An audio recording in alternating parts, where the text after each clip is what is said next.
Hey, it's Mark, your financial firefighter, realtor, and investor. So let me remind you, I do work for the Honolulu Fire Department. I do work for RE/MAX Honolulu. All the ideas, topics discussed on this channel are on my own. I'm not a financial planner, but I'm here to hopefully help you get started in your out-of-state real estate investing journey and not make the same mistakes that I made. So let's get started. What I want to talk about today is something that offends or bothers a lot of people that I know are investors or in the real estate game. And that is calling us a slumlord. Like, that is something that I know that really gets under people's skins or bothers them or just really gets people upset. And that's when you call us landlords slumlords. And I get it. There definitely is slumlords out there. There is individuals that, maybe don't maintain their property, do not handle maintenance requests in timely manners. So there is people like that out there. But just like any profession out there, you're gonna have people that give it a bad reputation. People that aren't doing it with the best intentions in mind, or just people that just are not doing it in the best interest. So keep that in mind. Any profession out there, anything, there's going to be people like that. But when you talk to people and you tell them you're an investor, a lot of times the first thing they say is, "Oh, you're a slumlord," right? And a lot of people get super upset about that. The way I like to look at it is, not everyone wants to be a homeowner and not everyone is ready to be a homeowner. So that is why the government incentivizes us or people to buy real estate or to become landlords, because not everyone is ready to buy a home and not everyone wants to be a homeowner. Some people need to or want to rent, and there's nothing wrong with renting. I hear a lot of people talking about, oh, rent is 100% interest, and I get it. Yeah, there is benefits to home ownership, but sometimes it's cheaper to rent in the area you live. And if you rent, now you're able to save more money to invest and grow your money. So sometimes home ownership is not always the best situation for some people. But as a landlord, you have to realize that you have responsibilities. As a landlord, you want to be making sure that you're maintaining your property, keeping it safe, keeping it where you're maintaining it so that your tenants are not living in these horrible conditions. So as a landlord, you have responsibilities.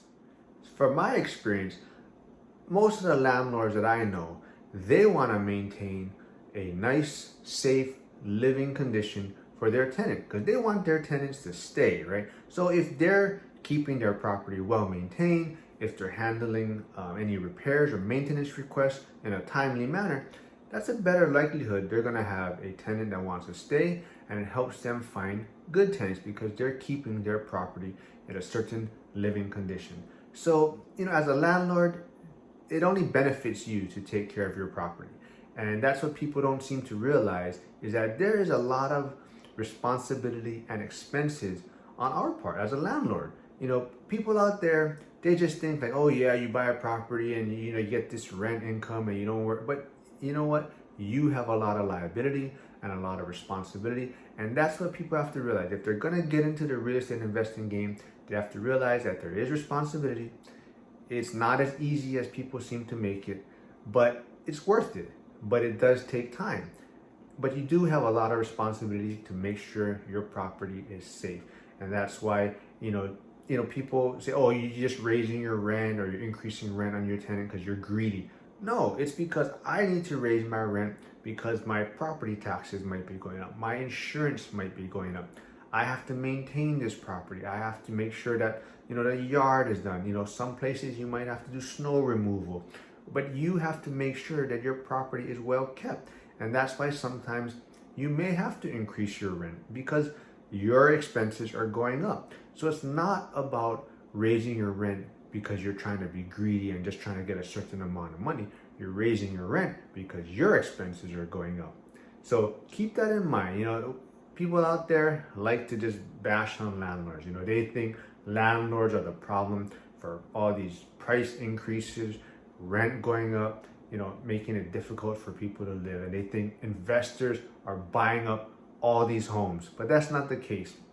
If you go look at the data, investors make up a small portion of the household or ownership out there. So there's a lot of people that are landlords, but they don't make up a great percentage of the home ownership out there.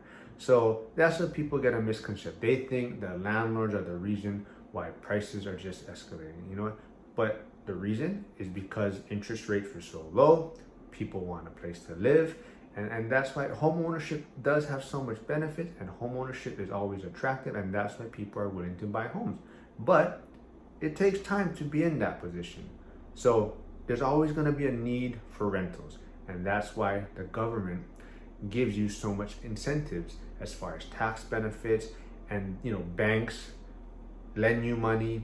So there's so many reasons, because they don't want to be in the business of being a landlord. They want you to be a landlord, so they work with you, they give you incentives, they give you bank financing to help you acquire these properties. And that's the benefits of being a landlord. You get these tax benefits, you get bank funding, but you're the one that's going to take on the responsibility of maintaining this property. And that's what a lot of people seem to forget. They don't realize that you have a lot of responsibility when you become a landlord. So keep that in mind. When you talk to your friends that are investing or landlords and you call them a slumlord, I'm telling you, you are gonna insult them. You're gonna get some people very upset. One of my friends, he was called a slumlord by our other friend, and he took it very, very personal. He was very upset about it, and it's just some people that's how it is. But some people get very offended by it, and they don't like being called a slumlord.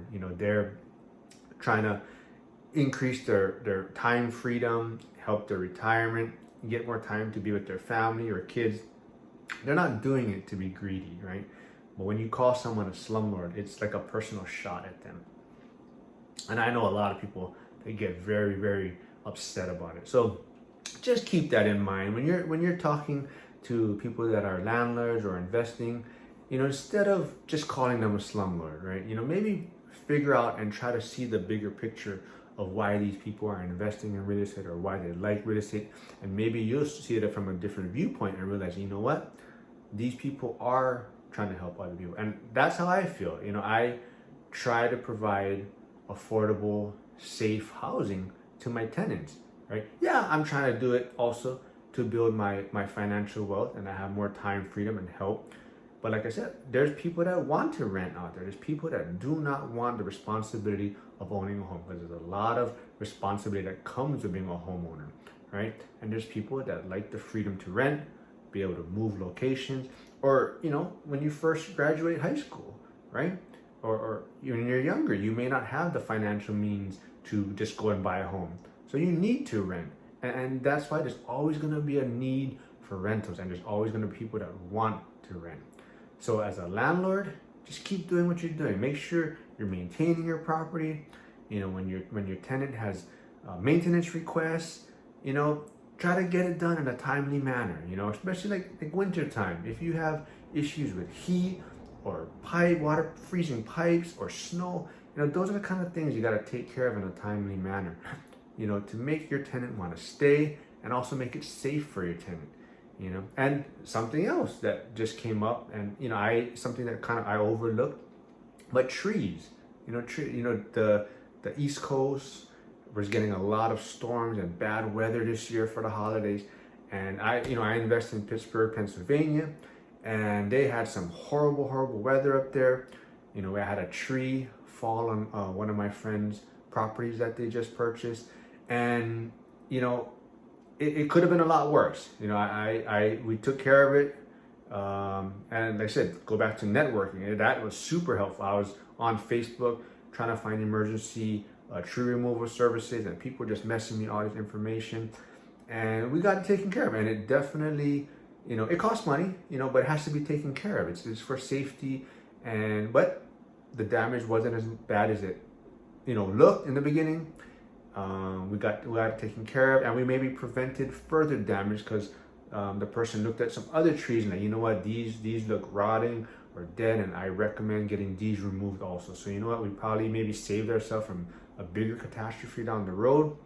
But like I said, you know, just you got to keep your tenants in mind, the safety, handle requests, especially during the winter months, right? When weather can get bad. But like I said, just keep doing what you're doing.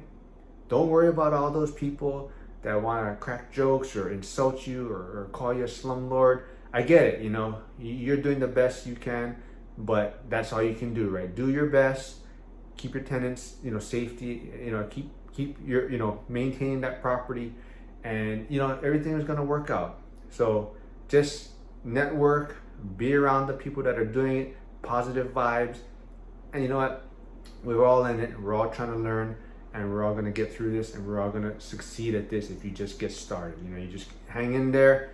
It's hard work in the beginning, but just keep doing the work. Do not become a slumlord, right? Like I said, there is slumlords out there. That is gonna happen, right? But just make sure that you're not gonna go down that road, right? We don't want to be a slumlord, right? We want to be a landlord that provides safe and affordable housing for our tenants, right? So, you know, like I said, just go out there, do what you're doing. Please like, subscribe, hit that notification button so when I put my next videos out there, you can follow me. But just trust the process, and until my next video, just keep looking for those deals.